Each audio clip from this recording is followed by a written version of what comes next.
This is Math 1710, Section 4.2 on exponential functions. We want to first look at a property of exponents dealing with what we call rational exponents, where a to the m over n is the same as the square root of a, which is like a base, the m on top of the fraction is a power that goes on a inside the square root. This is a power. And the n is called an index. And it goes on the outside. It's called an index. We usually think of square root, but it can be third root, fourth root, or whatever. A to the x is a unique real number for all real numbers x. If a to the b equals a to the c, the only way that can be true is if a and b are equal. Or not a and b, but b and c. If a is more than 1 and m is less than n, then a to the m is greater than a to the n.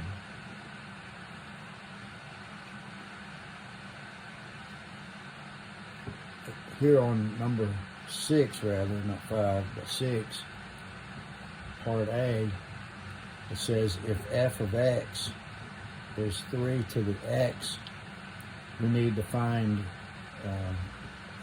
some other values.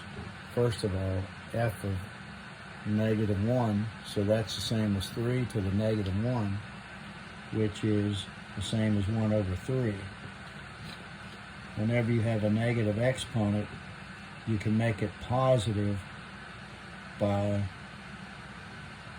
putting it on the other side of the fraction line. If it's on the top, you put it on the bottom. If it's on the bottom, you put it on the top. So that makes it 3 to the +1, or just plain 1/3. The next one, f of 3 over 2, is the same as 3 to the 3 over 2 power. And going back to our definition up here, or property, that's the same as the square root of 3 to the 3rd power. Whenever we simplify this, we can take 3 to the 3rd power, which is 27, and then take the square root of that. That can be separated into 2 square roots, 9 and 3, where 9 is the biggest square number that goes in into 27, and it goes 3 times. So this becomes 3 square root of 3. And this will be our final answer unless we're asked to give it as a decimal, which in this case we won't give it as a decimal. And then f of 3.46 is the same as 3 to the 3.46 power.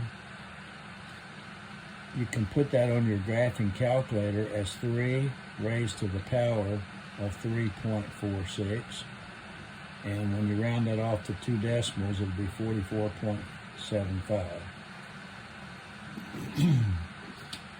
So those are some examples of evaluating functions of an exponential nature. Now, under Part B, we have the graph of a particular exponential function. The base of this one is 2. F of x equals 2 to the x The domain is from negative to positive infinity. The range is from 0 to infinity. The graph increases and is continuous for the entire domain. And the x-axis is a horizontal asymptote as x approaches negative infinity. What that means is the graph gets closer and closer to the x-axis, but it never actually touches it. That's the definition of an asymptote. Every exponential function has these points, -1 and 1 over a, where a is the base. In this case, it's 2, 0 and 1, and 1 and a. So in this case, we have -1 and 1/2, 0 and 1, and 1 and 2. So if we plot those on the coordinate system, -1/2 and 1/2 would be right there. 0 and 1 would be right here. And 1 and 2 would be right here. So the graph comes down through these points and gets closer and closer to the x-axis. So there's the graph of f of x equals 2 over x. I'm going to do another one, f of x equals 1/2 to the x power. So using these points right here, we'd have -1. 1 over 1/2 would be 2. Then 0 and 1 again. And 1 and 1/2. So when we plot those points on the coordinate system, -1 and 2 would be right there. 0 and 1. And 1 and 1 over a would be 1 and 1/2. So 1 and 1/2 would be about right there. And this time the graph is coming this direction instead of the other direction. It's decreasing rather than increasing. We have one more that we want to look at under number 3 example. So we have f of x equals -2 to the x power.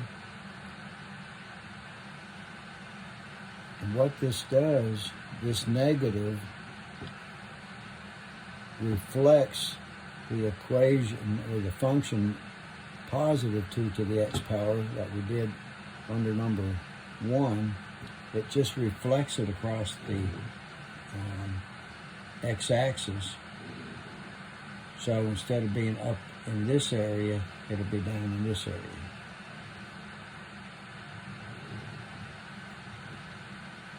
So it's just a reflection across the x-axis from the first example that we did of +2 to the x power. We also have some cases where the function for number 4, it's f of x equals 2 to the x plus 3. Instead of just plain x, it's x plus 3. And what this does is it moves the entire graph 3 spaces to the left. So when it says +3, that's going to be 3 to the left because the format is x minus 3. So when you put an x minus a -3 in there is when you get the x plus 3. So that graph will have x and y coordinates of -1 and 4, negative 2 and 2, negative 3 and 1. That's what you get when you put these x values into this function. You get these values. So our graph will look like this.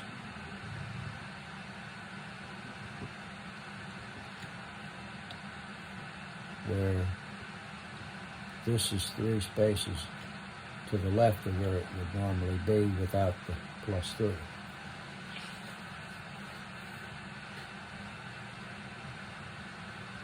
What we want to look at next is how to solve exponential functions. So the first example under part C, if you have 1/2 to the x power, and that equals 64, as you'll see in your notes, we're going to determine how we can connect a 2 and a 64. It so happens that 1/2 is 2 to the negative 1 power, and we'll put that into parentheses, and that'll be to the x power, and that'll equal 2 to the 6 power, because 2 to the 6 power equals 64. We'll now use the property that tells us that this would be 2 to the negative x equals 2 to the 6. That's raising a power to a power. If the bases are the same, then the powers have to be the same. So that means that negative x equals 6, or x equals negative 6. So if you took 1/2 to the negative 6 power, you would get 64. And you could actually put that on your calculator. In parentheses, 1/2 raised to the power of negative 6, it would give you 64. Our next example is 3 to the x plus 3 power equals 27 to the x minus 5 power. Again, we need to find a connection between a 3 and a 27. That's called a common base. So we'll leave this left side as it is, but 27 is the same as 3 to the 3 power, and we'll raise that to the x minus 5 power. We'll keep this left side the same, because it already has the common base of 3. Here we multiply the exponents, because you're raising a power to a power, and that would be 3 to the 3x minus 15 power, because you think of the x minus 5 as being in parentheses. So that means this, x plus 3, is equal to 3x minus 15, because the bases are the same. So x plus 3 equals 3x minus 15. I'm going to subtract x from both sides and add 15 to both sides.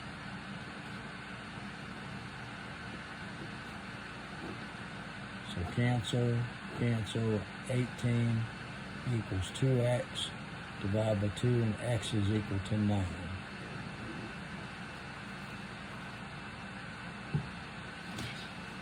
All right, we have one more example in this section. Number 3 says to solve for x to the 3/4 equals 64. This time the base is x instead of the power being x. We want this to be x to the first power, so what we can do is raise this to the reciprocal of 3/4, which is 4/3. And we'll do it also on the right side. We raise both sides to the 4/3 power. So this whole thing becomes x to the 1. This will be the same as 64 is the base, goes inside the radical sign. The index is 3, and the power is 4. Now 64 to the 4th power comes out to be a very large number, but what we can do is we can first take the cube root of 64, and then whatever that is, we can raise that to the 4th power. So the cube root of 64 is 4, and 4 raised to the 4th would be 256. All right, we're going to look now at a special formula. This is under Part D, called A equals P times 1 plus R over N to the Tn power. This is dealing with compound interest. A is the amount in a compound interest account at any time. P is the principal in the account, which is the amount that you originally invested or borrowed. This is a 1. R is the rate of interest, and that is expressed as a decimal. N is the number of compoundings per year. The number of compoundings is the number of times the interest is calculated during the time of 1 year. And of course, T is the amount of time in years that the money or whatever you invested is in the account. So we're going to do an example here. It says $2,000 is invested. $2,000 would be P. It's in an account paying 5% interest per year, compounded quarterly.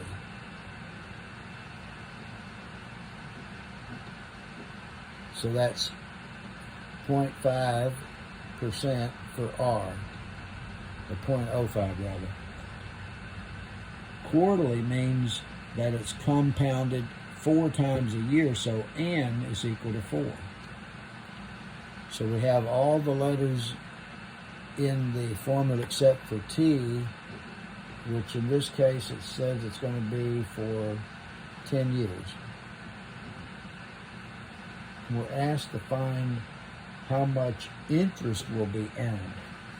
So we have to find out how much is in the account at the end of 10 years. Then we can subtract the original investment, and that will show us how much interest was earned. So A is what we're looking for. P is 2,000. 1 plus R, which is 0.05, divided by 4, which is the number of compoundings, raised to the power of 10 times 4, the number of compoundings.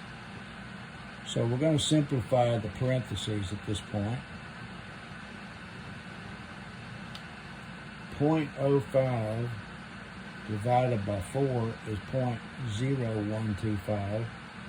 And if you add that to 1, you get 1.0125. So that simplifies this, and then of course 10 to the 4, or 10 times 4 gives us 40 of power. We can now put all of this in the calculator, and it will come out to $3,287.24. That's how much the account will be worth at the end of 10 years, but it started out with $2,000, so if we subtract the $2,000 from this,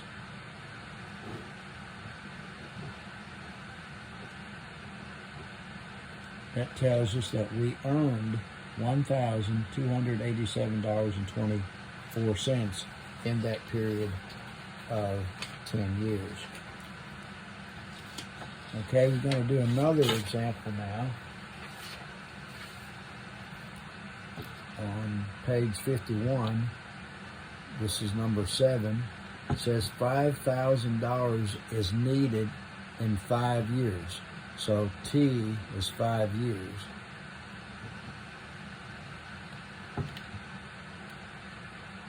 We need $5,000 in the account, so A is 5,000. We want to know what amount has to be deposited in the account, so we're looking for P. And the interest is 3.5%, which is the same as 0.035, and it's compounded annually. Compounded annually means that n is equal to 1. The interest is calculated only once a year. So the formula, again, A equals P times 1 plus R over N to the Tn power. So A is 5,000. We don't know P. 1 plus R is 0.035. N is 1. T is 5. And again, N is 1. So we'll simplify what's in the parentheses. 0.035 divided by 1 is still 0.035, and add that to 1 to get 1.035.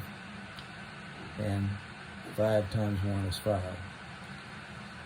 To solve for P, we can divide both sides by 1.035 to the 5th power.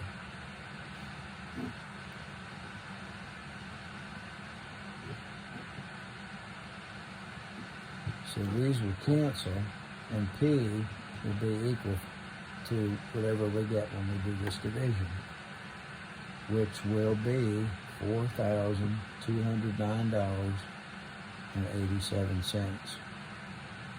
So we have to put this amount of money into an account for 5 years at 3.5% interest compounded annually in order to end up with $5,000 at the end of those 5 years.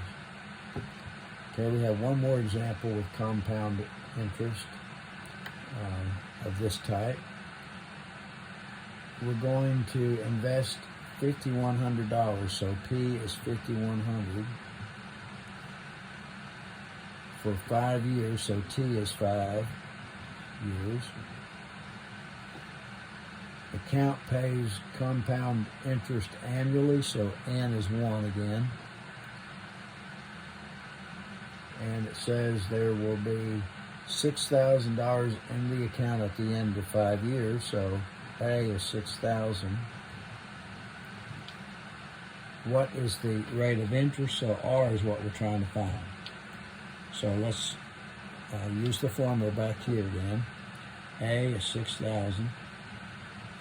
P is 5,100. 1 plus R, we don't know, so R over N is 1. And T is 5, and N is 1. Okay, so this is 6,000 equals 5,100. 1 plus R to the 5th power. I'm going to divide both sides by 5,100. That'll isolate the expression with R in it. So cancel the 5,100. All right. Now, I would not calculate this as a decimal. I would just leave it as a fraction. Since we have 1 plus R to the 5th power, we can raise both sides to the 1/5 power.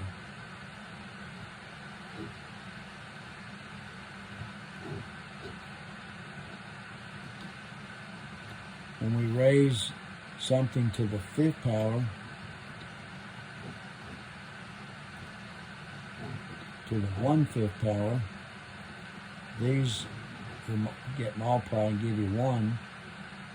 So that means that this number on the left, 6,000 over 5,100, raised to the 1/5 power, will equal 1 plus R. And then R would be this figure, 6,000 over 5,100, raised to the 1/5 power, will minus 1. So in other words, we subtract 1 from both sides to get R. When you put this in the calculator, you need to put the 1/5 in parentheses. So take this fraction in parentheses, raise it to the 1/5 power in parentheses. Then you would probably want to hit enter and then -1. And this will come out to 0.03, which is 3%. So your interest has to be 3% in order to make $5,100 come out to $6,000 in 5 years compounded annually. We want to look at another type of compound interest, and it has its own formula. It's A equals P E to the RT power. This is for what we call continuous compounding. That means it's compounded every single day throughout the year. Again, A is the amount in the account at any time. P is still the principal, the amount that you invest or borrow. E is a special number called the natural number. The approximate value is given there in your notes as 2.718281828459045, and it continues on indefinitely. This number can be found on your graphing calculator, just like you can find pi on your graphing calculator. But again, the compounding is done on what we call a continuous basis. It's a more simple formula than the other one. So our example is $6,000 is invested, so P is 6,000. Account pays 4%, so R is 4%, which is 0.04. It's compounded continuously, so that's why we use E. And we want to know how much will be in the account at the end of 5 years, so T is 5 years. So A would equal 6,000 E, and that's a multiplication situation right there, raised to the power of 0.04 times 5. So that's equal to 6,000 E. 0.04 times 5 is 0.2. So we can just now put this in your calculator, and it'll come out to be $7,328.42.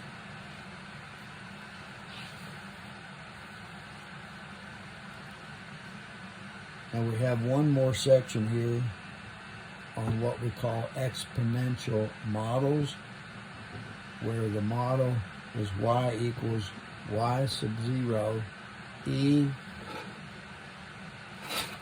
to the xt power. Y sub 0 is the amount present when t is equal to 0. I'm sorry, that's not a x, that's a k. And k is a constant. We can find an exponential model based on information that's given to us in a table. So we do this the same as we did linear regression and quadratic regression. We use our stat function, and it's already highlighted on edit, so you hit enter to get to the L1 and L2 columns like we did before. You put the information in the first column. 1990 will be the same as 0. 1991 will be the same as 1, and so on.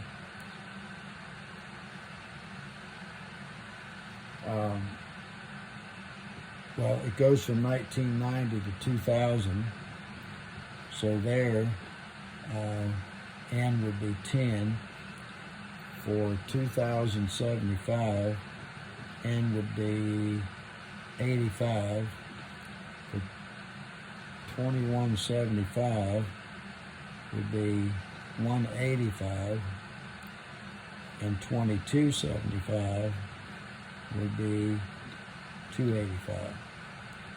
So these are the numbers that you put in L1. Then the other numbers, the carbon dioxide numbers, go in L2.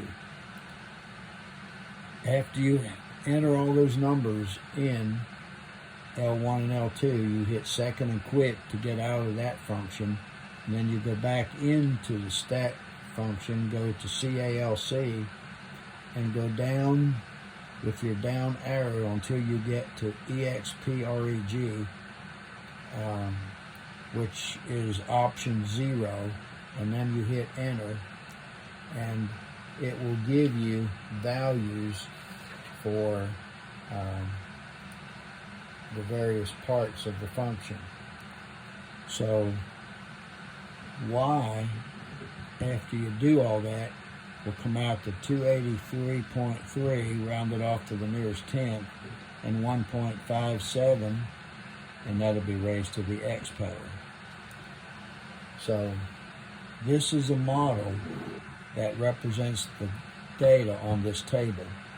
You can use this model to predict the carbon dioxide amount in parts per million for any other year besides the ones that are on the table. So that concludes this section. Thank you.